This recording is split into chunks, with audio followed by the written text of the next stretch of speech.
Hi, welcome to the Canadian City and Southern HON3 Model Railroad. Today's video is about making evergreen trees, but I've got to do a little bit of track work first. Earlier, when I was working on my railroad, I started putting little dabs of glue on my spikes to hold everything in place better. This has turned out to be a mistake.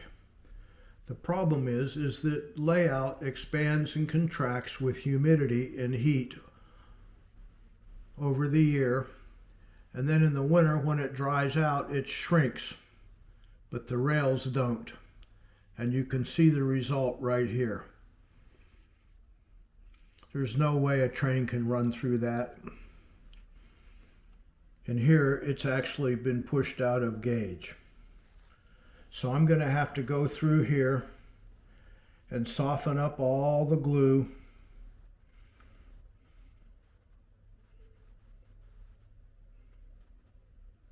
and stretch the rails into position better, and then respike it in places where it needs to be respiked. This is another area on the other end of the layout where things have gotten all out of gauge because the spike heads were glued. Now I've already put some debonder down on the spike heads and tugged on the rails, and it's already closer to engaged than it was. But I'm going to have to put a few more spikes in and double check everything, because this is one of the hardest places to reach on the layout. It's going to be easy now because this whole section's been removed from the layout and pulled to the middle of the room. As I progressed around my layout, hand spiking, I realized that I was bending too many spikes and having to make too many homemade spikes. So I came up with the idea of putting a piece of piano wire in a pin vise and then sharpening it really sharp. I tried pins, I tried needles. They're too brittle and they break. Now some of these handmade ties are crepe myrtle, but some of them are yew, and the yew, turns out, are really hard. So I'm now done fixing this siding except for one more pair of spikes. Things are pretty much already engaged, but I'll double check later. So the process is I simply come in and holding it right next to the rail,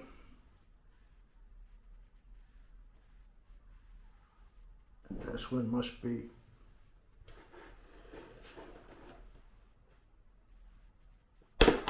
that was some kind of hardwood.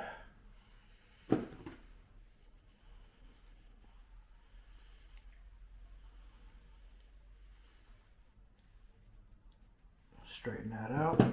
Go to the next tie over.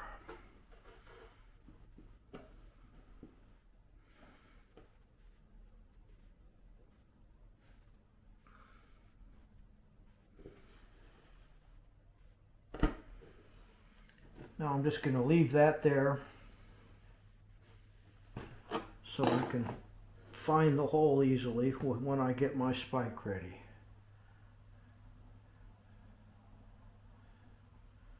I'm down to less than a dozen of my homemade spikes, and I'm out of commercial spikes long ago. I'll have to make a new batch out of staples for maintenance and repair later on.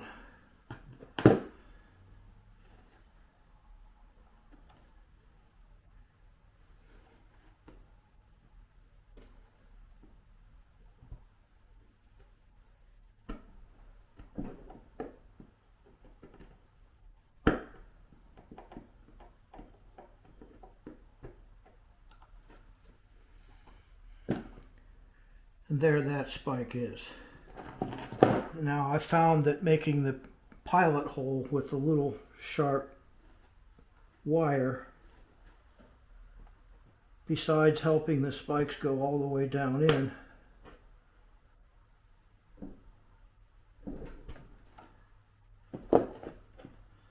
seems to help them grip better. And because the homemade spikes out of staples are square, at least these staples are, they seem to grip a little better as well.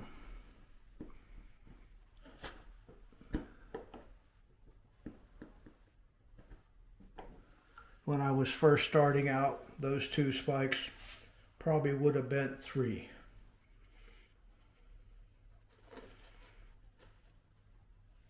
Well, that's it for track repair. Now on to the main part of the video.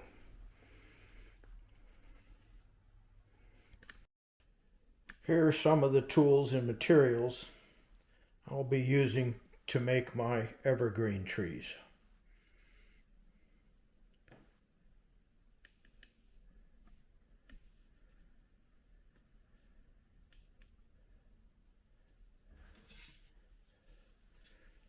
A small tap knife, some scissors, a small drill, paintbrush, hobby knife, coarse and very coarse sanding blocks,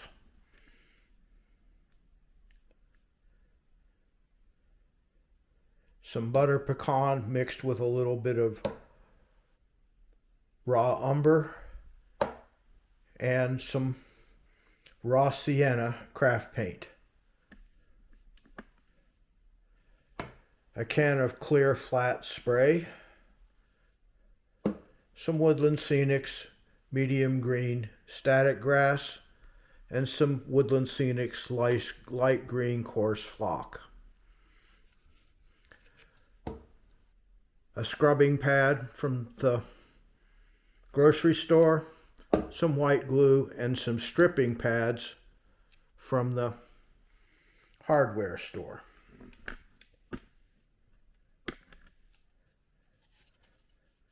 A small wooden dowel, and old shingle.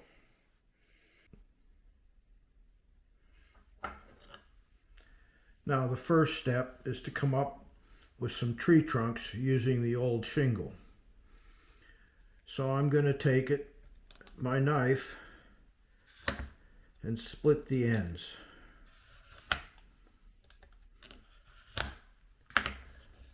And that's enough, or it should be. And I'm simply going to break off a piece. Now this is too old to use it in its entirety, but it's still a useful bit of wood.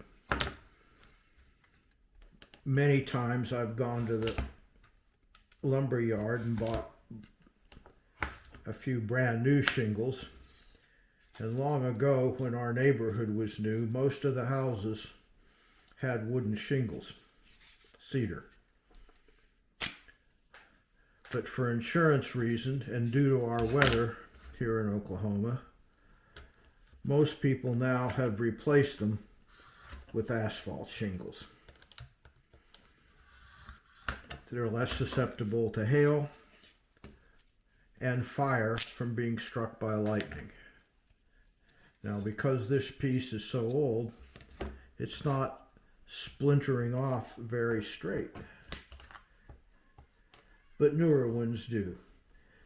Another technique I use, but I won't be bothering here because I've not got that many, is to take a shingle on the thicker end of the shingle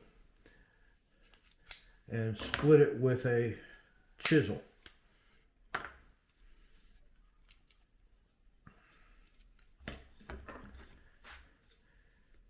Now, a full-size shingle is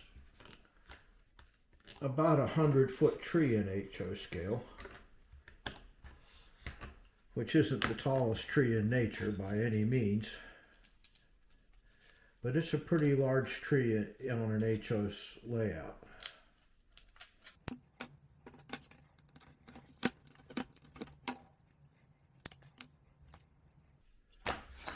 And there I've got the beginnings of some tree trunks.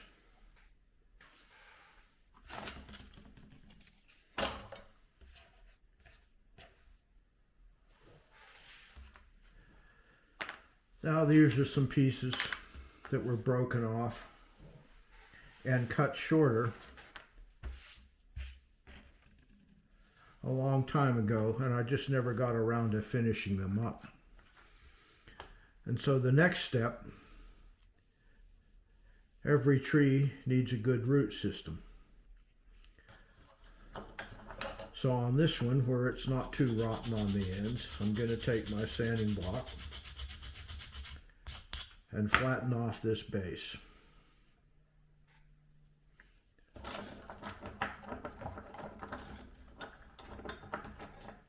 And I'm going to take my scribe, and as close to the dead center as I can get, I'm going to make a little guide mark.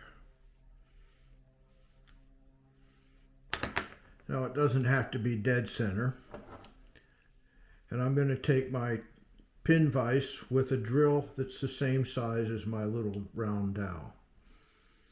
And I'm going to drill down in here a little ways.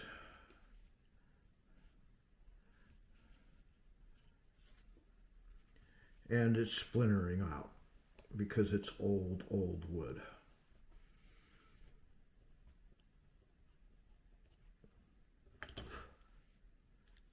But I'm not going to worry about that. Now I'm going to take a little over an inch of this, roll my X-Acto knife around on here, and break it off.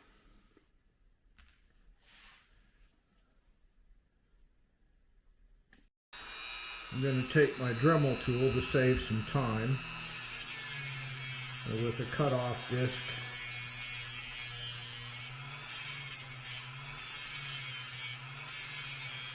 I'm going to sand a little point on this small dowel.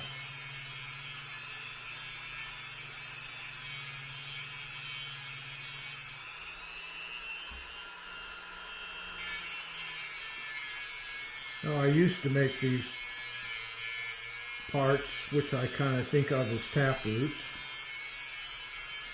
about the thickness of my scenery, about a half an inch.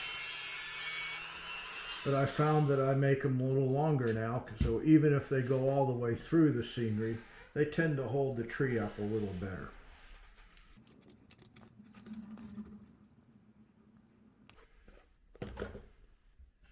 I'm going to put some white glue on the base and then roll the end of this around and stick it in the hole. And now it's going to force some of the glue up into the wood to help hold it where it's splintered out. Now when that's dry, that should be a pretty good solid taproot. And it's easy to replace if it ever should break off, which it has from cleaning track and stuff like that and boxing them up over the years. So now I'll do these other three. Now I'm doing these fairly short, fairly small trees because I have found over the years that they look better up on the ridge lines.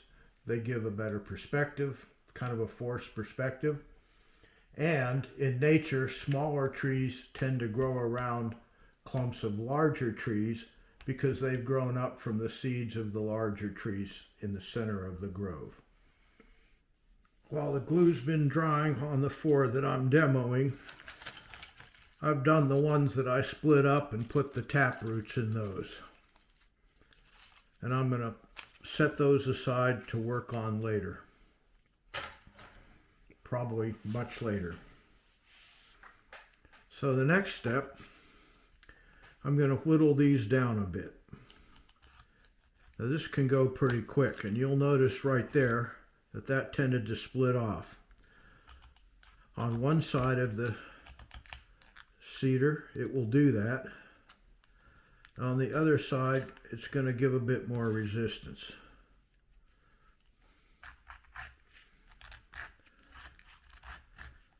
This is just due to the natural way the grain runs.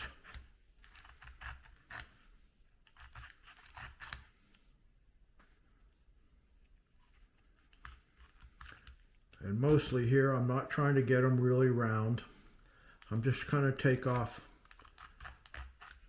the square split edges.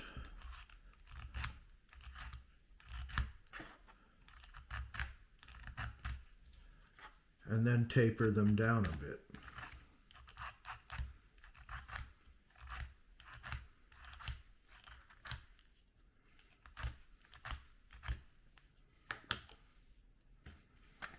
On a piece like this,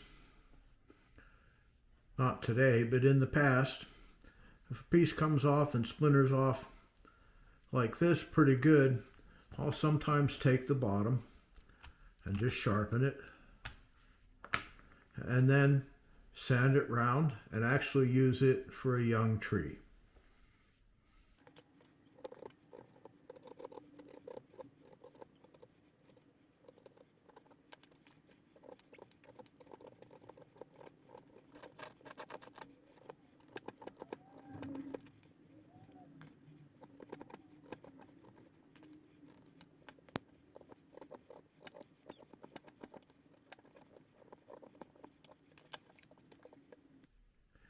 Now I'm going to break the rules. On my new layout, in my new room with the fresh floor and the fresh paint, and also for my own health, I don't sand indoors anymore. But for these four, I guess I will. Now for 18 years, I sanded walnut, pecan, and oak in a cabinet shop, amongst other duties. So I'm pretty susceptible to wood dust.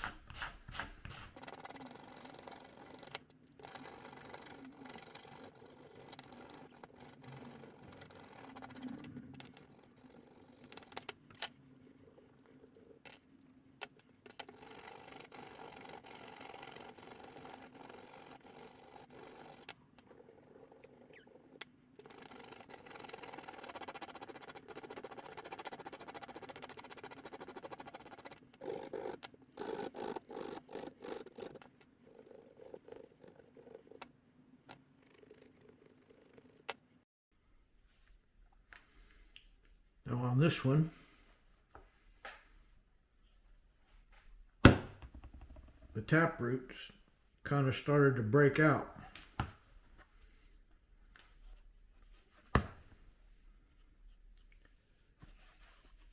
Because it wasn't drilled dead center, because the drill wants to find the softest wood when you drill the little hole.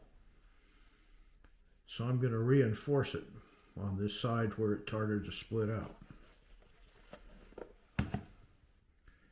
And I'm going to take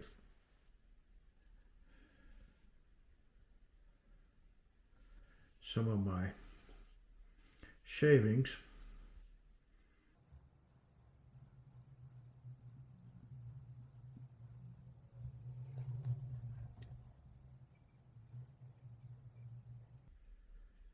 pack it into the glue there, and that'll make kind of a bark effect.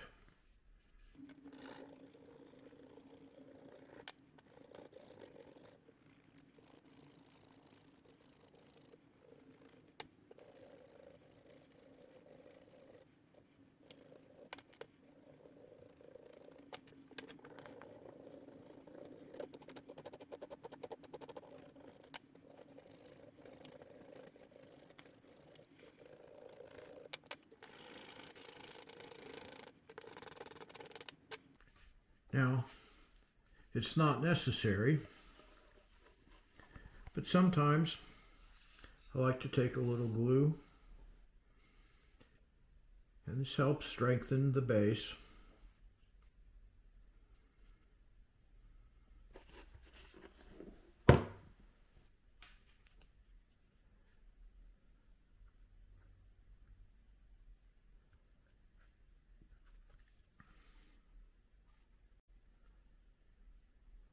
And pack a little bit of my sawdust into the base, so at the very base of the tree spreads out where the roots are going into the ground. Now there is a drawback to this. Sometimes when you're planting your trees into scenery that's just been done and is still damp, the tree can get glued directly to the layout. And I don't want this, because I find it often handy to pull the tree out of the ground for cleaning track, getting to derailments, and for washing the trees in the sink after they're a few years old.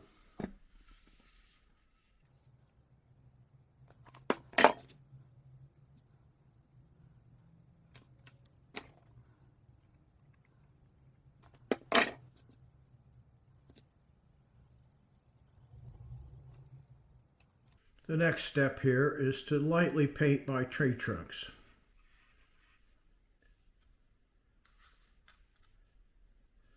Now this tree is going to be an Engelmann spruce. It's the most common tree on my layout and the one I've got the most of. It's also the state tree of New Mexico. Now I'm painting it with a light grayish brown because that's the color of the bark of the Engelmann spruce. And it varies from a light grayish brown to a somewhat darker brown. And the color I'm using is called Butter Pecan Craft Paint, mixed in with a little bit of raw umber.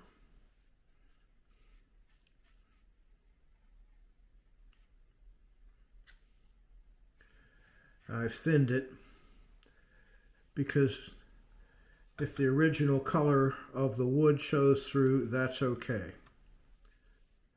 Also, by thinning it,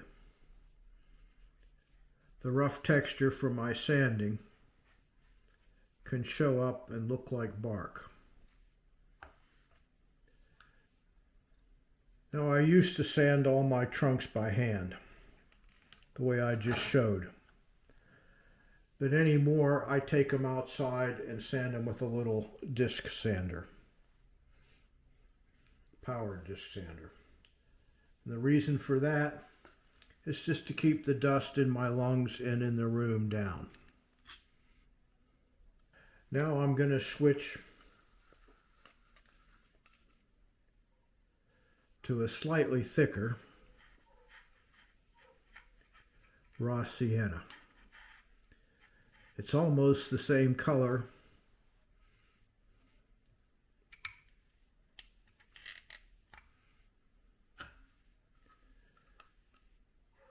as a fresh cedar shingle, but they fade and they get dirty and they're not quite as bright as the bright orangey colored bark on a ponderosa pine. Now that's a pretty small ponderosa pine, but I need young ones. I'm also going to do these three as ponderosa pines because they're the next most common tree in the area I'm modeling and the most iconic looking. And I don't have as many of them already.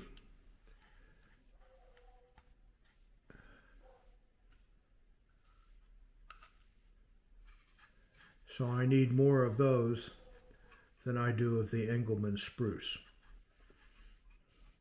The ponderosa pine is also called the western yellow pine. It's called that not because of the color of the bark, but because of the color of the wood and its relation to the eastern yellow pine.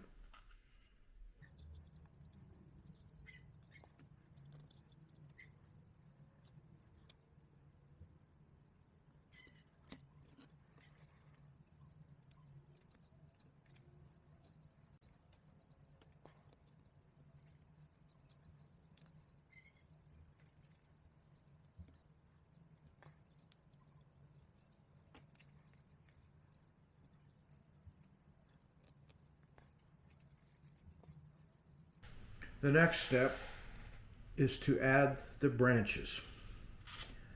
Now I have here a regular old scrubbing brush from the grocery store or hardware store. I generally use the generics because I like the color a little better. They're cheaper, but the main thing is they tear apart a little easier.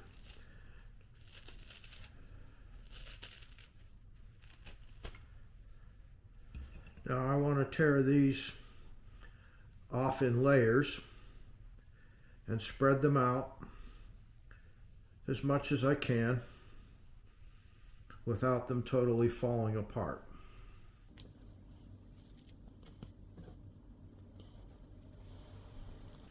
Now I'm mainly worrying about stretching them out. I'm not worrying about the size or shape of them.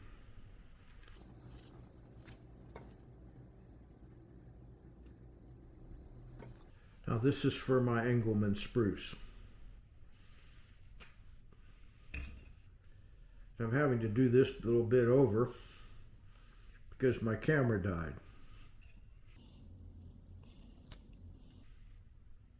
And that should be enough for this tree. As you can see in the background here, I'm doing a whole little forest. A dozen Engelmann spruce of various sizes, and about 20 ponderosa pine, because I need the ponderosas more than I need the Engelmann spruce. And I'm just going to stick this down into the styrofoam sheet, put a ring of glue around the trunk of the tree, and slide a branch down onto the tree.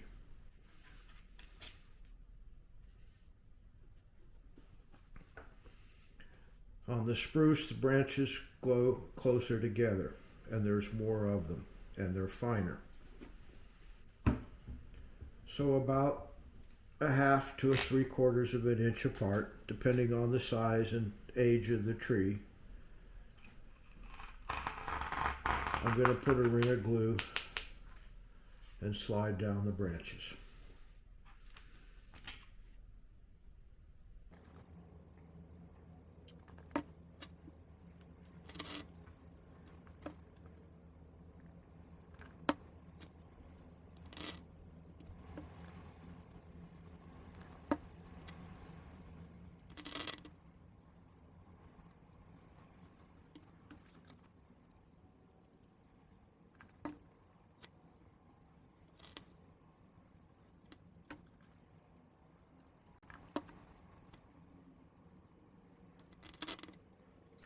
Now I used to pay pretty close attention to the size of the branches, working smaller as I went up the trunk. But since the trees get trimmed anyway, I haven't paid that close of attention in the last few hundred trees I've made.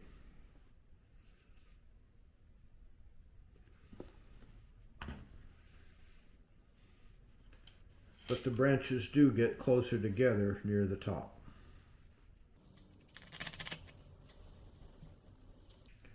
I also don't worry too much about how centered the branches are on the trunk, because again, the trimming will take care of that. Now, if I was making spruce that were up near tree line, like the spruce trees that grow up in Rocky Mountain National Park, for say, the branches would be offset relative to the trunk because the branches grow longer on the south side of the tree where the icy winter winds don't inhibit their growth so much, and the trunks tend to be way offset.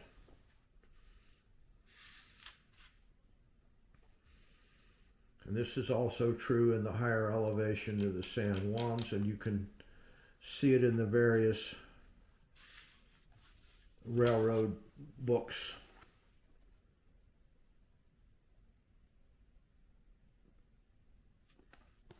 from high in the San Juan Mountains, like the Rio Grande Southern and the Silverton Northern.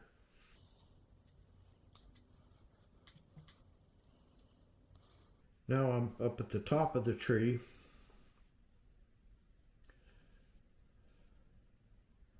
I'm going to make a leader. Now that's the little Christmas tree shaped part of the tree. And I just took some of the material and rolled it in my fingers. And that is the growth that happens during the summer months, during the growth months at the very top of the tree.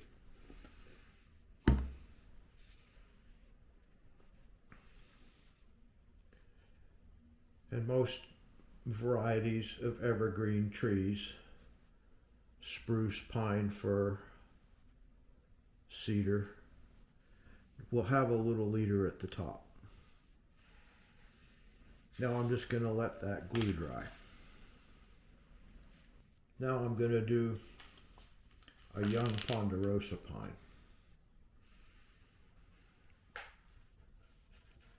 Now I've tried this many different ways over the years with fern and wire and things. And some of those look really great.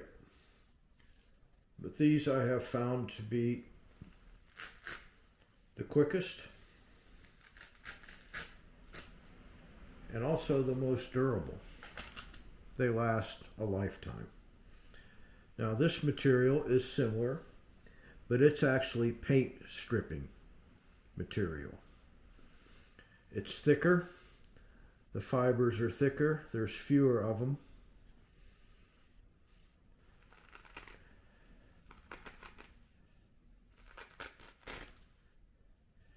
And they can stick out from the trunk farther than on the spruce trees because the ponderosa pine, the branches are farther apart, they're bigger, and they extend out from the trunk farther than on the spruce.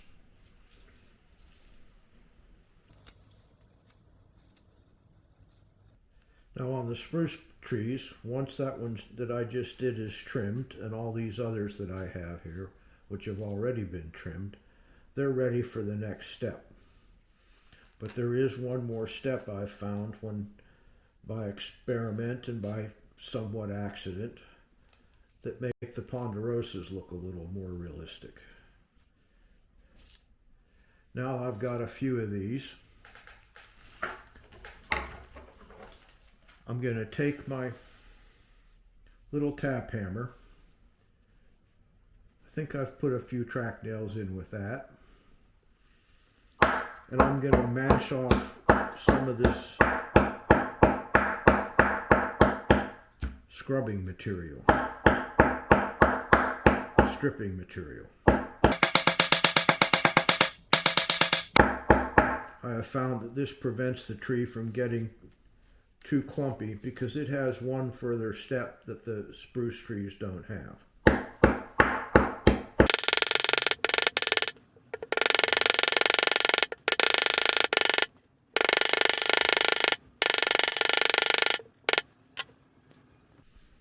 Now I do this just like I did on the spruce, but I'll start up a little higher on the trunk and I'll space my branches out a little farther, about an inch or so.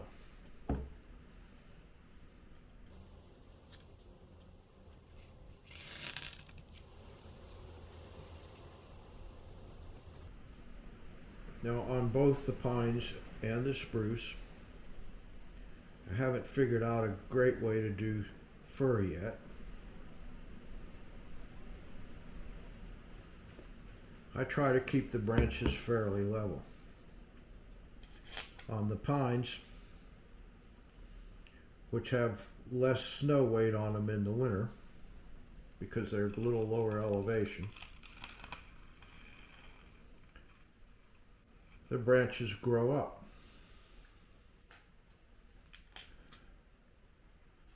And for some reason, on fir trees, the branches grow up in spite of how much snow's on them. And I don't know why exactly. And I haven't quite figured out a really easy way, quick way to model that. I've got some ideas, but I haven't tried them yet.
Now on the ponderosa pine, the leader isn't as noticeable, but I generally try to do a little something up at the top. And now I just let that dry. And you'll notice that the branches stick out farther and there's fewer of them than on the spruce. Now the final step in preparing the armature for the tree is to trim it up a little bit. Now I like to do this against a light colored surface because you can see the little fine bits of fiber sticking out quite easily against the light background. And I'll just trim those off. Any place that looks like the branches are too fine to hold the needles,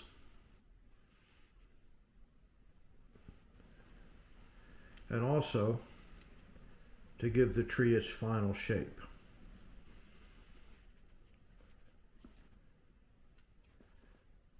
Which is a fairly narrow conical shape on the spruce. They grow tall and thin and sharp. Now I should have let the glue dry completely on that.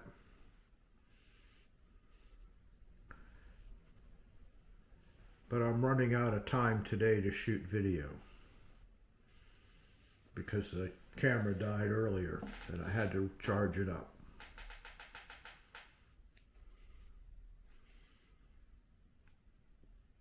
Now I'm noticing some little bits sticking out at funny angles and that are sticking out farther than I realized because I'm against the light background.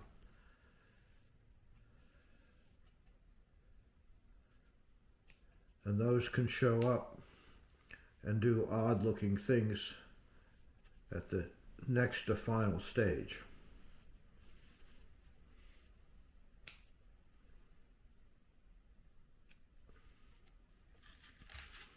Now here on the ponderosa, I'll do similar trimming, but I'll leave its branches a little longer up towards the top and do the final taper closer to the top, because that's the way they grow in nature. And I'll wait until the glue dries on that. Now comes the fun part, putting the needles on the tree. This is Engelmann spruce, about 80 or 90 feet tall in HO scale. And I'm going to spray it with a clear lacquer. I'm going to do that outside because I don't want the smell and I don't want the overspray. You can also use a scenic mister with scenic cement of some sort, thin to where it'll go through the mister. But I found, and I did that recently because of the smell on most of my trees recently, but I found after 2 or 3 washings that scenic cement can turn back to white underneath the branches. So if you look at the tree upside down, you've got little white bits in there. So I'm going to go back to the lacquer like I used to use. and I'm going to carry this outside to do it. I'll spray from the bottom first, and then I'll spray from the top. I won't spray directly towards it because I don't need to spray the trunk. Now I'm going to sprinkle on a little of the static grass from the bottom, and that's going too slow. I'll do it by hand. And shake off the excess.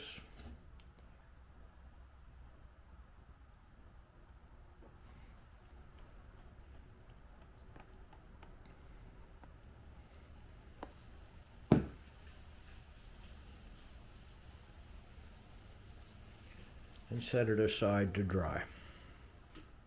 Do another one. You'll notice I'm doing this over some pieces of paper so that I can reclaim the static grass. Now, I don't know what the camera angle is showing, but I hope it's showing the process. Now I'm going to stop a minute because I need to reclaim this static grass to show the slight difference in the techniques on the ponderosa pine. Now I'm going to spray the ponderosa pine from the bottom and the top, the same as I did for the spruce.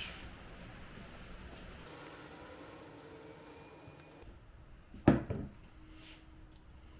here's where the difference comes in. Instead of just putting the needles directly on from the top only, I'm going to lightly sprinkle on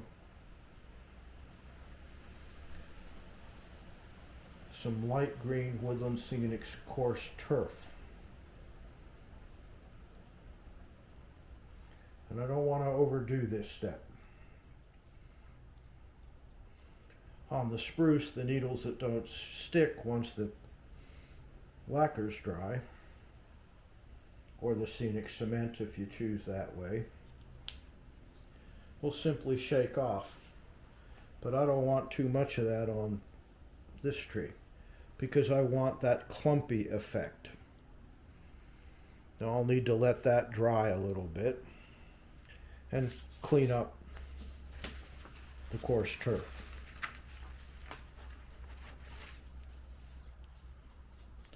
Now, normally I would do all my spruce and all my pine at the same time so that I'm not back and forth so much between the materials. And probably on the pine have two separate areas, one for flock and one for static grass. But for the purpose of the video, I'm going to stop here for a few minutes and let the lacquer dry on the pine tree. Now the stinky lacquer is started to dry a little bit. I'm going to spray the tree again, this time only from the top. Now, one of the differences between a pine tree and other types of evergreens is the needles tend to grow in clumps. So I'm going to lightly sprinkle on the static grass needles, which ideally, if you had enough time and money and really great hobby shops around, would be slightly different lengths, shorter on the spruce and longer on the pine. But this effect is pretty good. And now the tree has some clumpy effect. And once it dries out a bit, you can shake off the excess and the clumpy will be even more noticeable. So I'm going to do this outside so that I don't accidentally splatter clear lacquer into my recoverable static grass. Here are two of my finished trees. Over here is my ponderosa pine, and this is an Engelmann spruce. Now these trees are basically done, they're dry, but there is one more thing that I could do to them that I'm not going to do right now because of inclement weather. I don't want to spray in the house, and it's way too cool for airbrushing outdoors, and it's also too windy. But I found out years ago these trees can be airbrushed. You can spray them with craft paint from the top down, and that actually brings out the needles better and gives them a sharper detail and helps to keep their color for a longer period of time. They also look nice when they've been washed in the sink. But I'll wait and do that on these trees.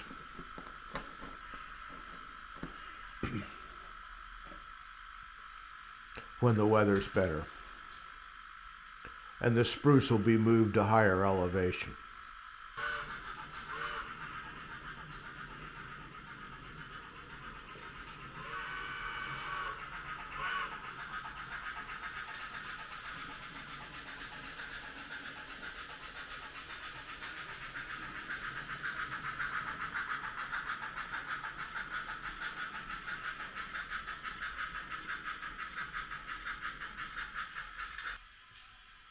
Well, thanks for watching. Subscribe, share, all that stuff. And we'll see you again next time.